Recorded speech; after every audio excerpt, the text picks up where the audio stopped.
No dia 23 de julho, em Istambul, foi finalizada a terceira rodada de negociações diretas entre as delegações da Ucrânia e da Rússia. E, como era de se esperar, não houve um grande avanço após essas negociações, exceto pelo acordo sobre novas trocas de prisioneiros de guerra e corpos de heróis ucranianos mortos e ocupantes russos. Mas agora dá-se a impressão de que estamos voltando ao formato de Minsk, só que sob um novo disfarce.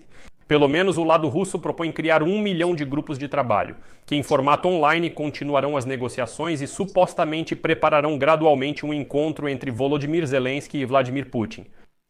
A Ucrânia, por sua vez, insiste em um cessar-fogo total e incondicional em toda a linha de frente. Os russos propõem tréguas de curta duração para recolher os corpos dos mortos e estabilizar a situação em determinados trechos da linha de frente.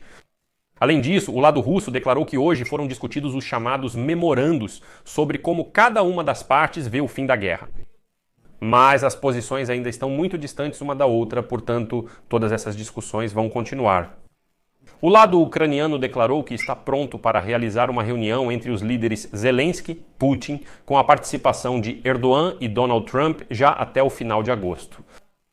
Os russos, de fato, recusam esse encontro, dizem que ainda é muito cedo. Além disso, o lado ucraniano diz: vejam, Donald Trump, nós apoiamos todas as suas iniciativas. Já houve muitos encontros diferentes, negociações diretas com os russos, mas como podem ver, ainda não há grandes resultados. Vamos então discutir os resultados da terceira rodada de negociações entre Ucrânia e Rússia em Istambul. Antes de começarmos, peço que se inscrevam neste canal, deixem um like, escrevam qualquer comentário de vocês e, por favor, inscrevam-se no meu canal do Telegram. O link para ele está na descrição deste vídeo. Então, amigos, vamos por partes. Agora vou lembrar que hoje em Istambul aconteceu a terceira rodada de negociações diretas entre a Ucrânia e a Rússia. E a Turquia, como país anfitrião, abriu essas negociações. E Hakan Fidan, que é o ministro das Relações Exteriores da Turquia, ao abrir essa sessão, declarou que a Turquia está pronta para ajudar a monitorar o cessar-fogo na Ucrânia.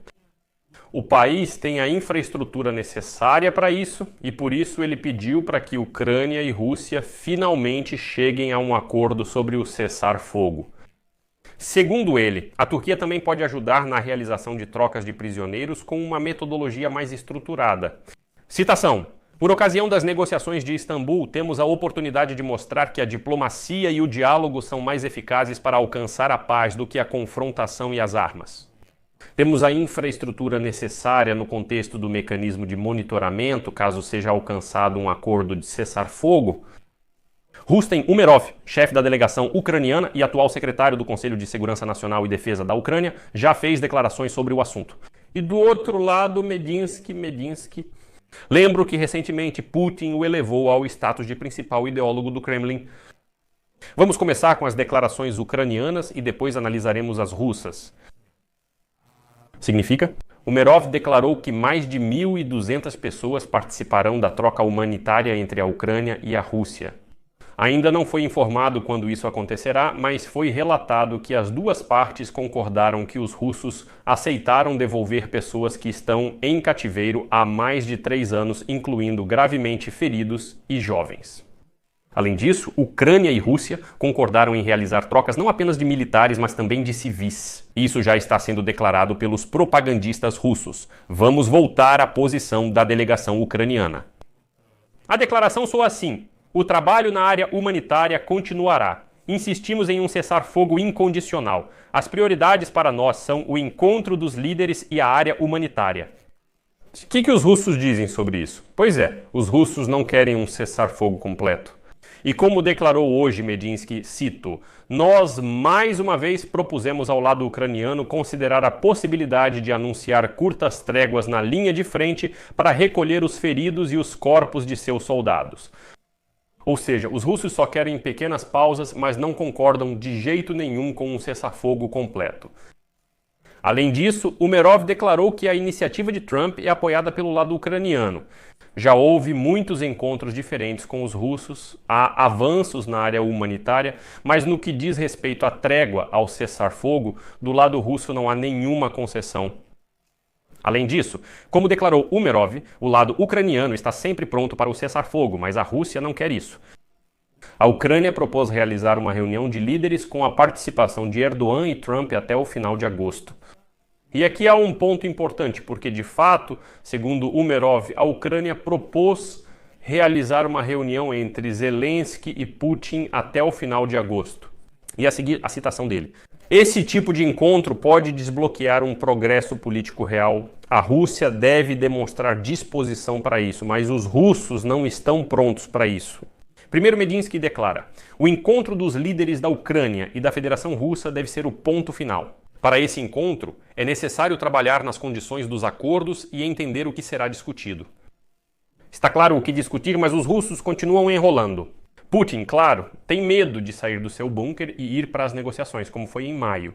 E, lembro, em meados de maio, Putin mesmo gritava para fazermos negociações com Zelensky, mas depois, claro, não foi a Istambul, mandou aquele Medinsky. Além disso, segundo Umerov, a reunião foi diferente das anteriores. Já havia menos emoções, menos ameaças por parte dos russos. Ademais, a oferta de Zelensky para se reunir com Putin permanece em aberto indefinidamente. Assim que Putin trocar a fralda e sair do bunker, Zelensky está pronto para se encontrar com ele a qualquer momento. Além disso, sobre os chamados memorandos, lembro que o lado russo, na véspera das negociações, declarou que nessas negociações seriam discutidas questões relativas aos memorandos. Ou seja, os pontos de vista de como ambos os lados veem o fim da guerra. Ou seja, como isso deve ser. E aí Medinsky declarou, e cito: discutimos os memorandos, as posições da Ucrânia e da Rússia estão bastante distantes. Concordamos em continuar os contatos. Umerov respondeu: os documentos discutidos nas negociações não devem ser chamados de memorandos. Consideramos que são projetos. É importante destacar que os documentos ucranianos são mais realistas do que os russos. Também se sabe que justamente nos minutos em que Umerov e Medinsky estavam falando, após negociações em Istambul, na fronteira ucraniano-bielorrussa, concluiu-se a troca de 250 prisioneiros por 250. Segundo informações, esta é a 9ª etapa da troca de prisioneiros, cujo acordo foi alcançado em Istambul. Defensores da Ucrânia que estavam gravemente doentes e feridos voltaram para casa. Em todas as etapas dos últimos acordos de Istambul, conseguimos trazer de volta mais de 1.000 dos nossos. Essa já foi uma declaração de Volodymyr Zelensky. E aqui também gostaria de citar o ombudsman ucraniano Lubens, que disse que 3 defensores que retornaram hoje do cativeiro russo amanhã vão comemorar seu aniversário em sua terra natal. O prisioneiro libertado mais velho tem 66 anos e o mais jovem tem 27 anos. Vários soldados eram considerados desaparecidos, mas hoje eles retornaram à sagrada terra ucraniana. Além disso, o último defensor da Ilha das Cobras, que ainda permanecia em cativeiro russo, também voltou para casa. Agora vamos para o momento mais interessante, porque isso merece atenção. Medinsky. Isso é importante. Medinsky declara hoje que o lado russo propôs formar 3 grupos de trabalho que irão atuar online sobre questões políticas, humanitárias e militares. Parece que há algo construtivo nessa proposta, que realmente existem vários grupos de trabalho que vão tratar de diferentes questões online. E depois já em Istambul se reunir e discutir algo de forma mais concreta. Mas nisso há uma armadilha muito perigosa. Vou explicar por quê. Lembrem-se de todos, o chamado formato de Minsk, aqueles mesmos acordos de Minsk. Então, nesse formato de Minsk, ela havia um monte de grupos de trabalho, né? Esses grupos de trabalho atuavam online, se encontravam pessoalmente, se reuniam em Minsk, discutiam alguma coisa, e no final das contas todo esse processo se arrastava por meses e anos e não levava a nada.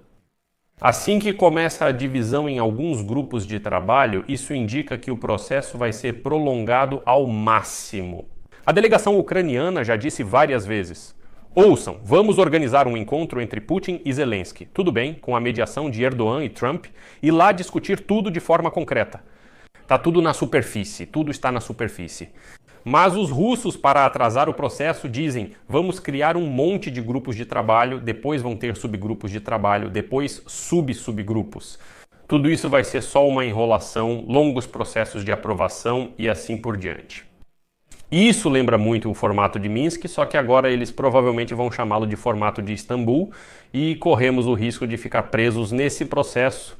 E então vão passar 50 dias que Trump deu para Putin.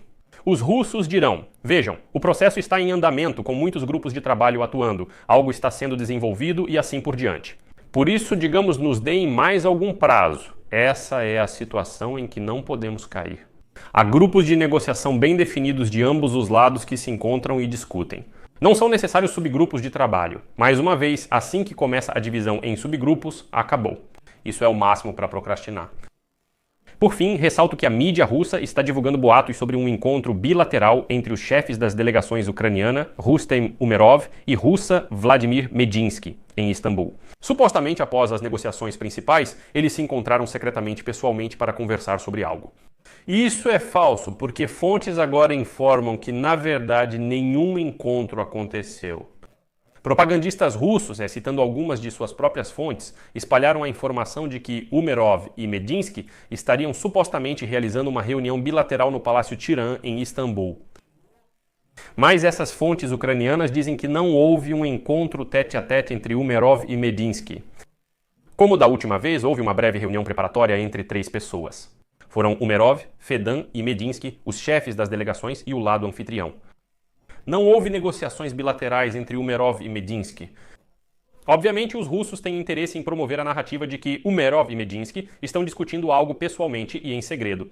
Isso, novamente, é uma jogada de desinformação para que a sociedade ucraniana também comece a duvidar, pensando que talvez Umerov esteja negociando algo com os russos pelas nossas costas. Enfim, esses são os não resultados dessas negociações. Vou deixar reticências aqui, porque basicamente não há mais nada a analisar. Acho que também será interessante ver a reação de Donald Trump. Acredito que mais tarde ele vai se pronunciar, vai reagir a essa terceira rodada, mas por enquanto esses são os não resultados. Em suma, tudo se resumiu exclusivamente a questões humanitárias. Por isso deixo reticências. Compartilhe sua opinião nos comentários abaixo. Inscreva-se no canal, ative o sininho e deixe seu like. Se você quiser apoiar o trabalho deste canal, pode fazer isso com qualquer doação pelos links e dados na descrição deste vídeo. É isso, cuidem-se. Até mais, pessoal.